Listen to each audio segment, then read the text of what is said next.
দেখো আজকে অনেকেই পিঠেপুলি করছো বাড়িতে, আর দেখো আমরাও করছি। আমি তো এসেছি মার কাছে, তো মা দেখো এখন সব রেডি করে দিয়েছে, আর বিকেল থেকেই শুরু করে দিয়েছি পিঠে বানানো।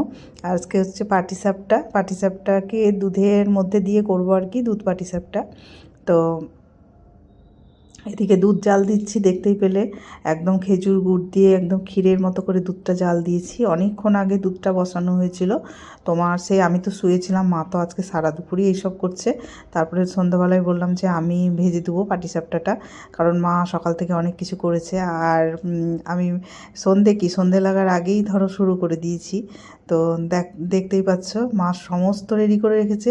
আর হাতের কাছে জোগাড় থাকলে দেখবে এইসব জিনিস করতে বেশি সময় লাগে না, খুব তাড়াতাড়ি হয়ে যায় জোগাড় থাকলে। বিশেষ করে দুজন মিলে করলে তো কোনো কাজই মানে সময় লাগে না বেশি, তাড়াতাড়ি হয়ে যায়। দেখেছো কত পাটিসাপটা, সবগুলো কিন্তু আমি ভেজেছি।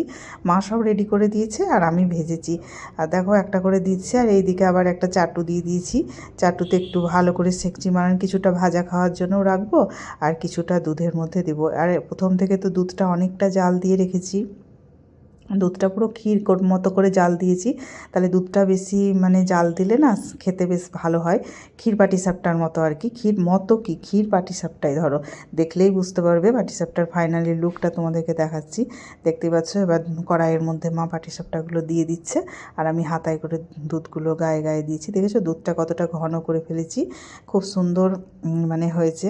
আর এরকম না হলে কিন্তু বেশি দুধ দুধ হলে ভালো লাগে না। আর একটা হয় একটু পাতলা দুধ করে, ওটা আমার ভালো লাগে না। দুধ যত ঘন হবে তত ভালো লাগে এই ক্ষীর পাটিসাপটা। আর আজকে কে কী পিঠে করলে অবশ্যই কমেন্ট করে জানাবে। আমরা তো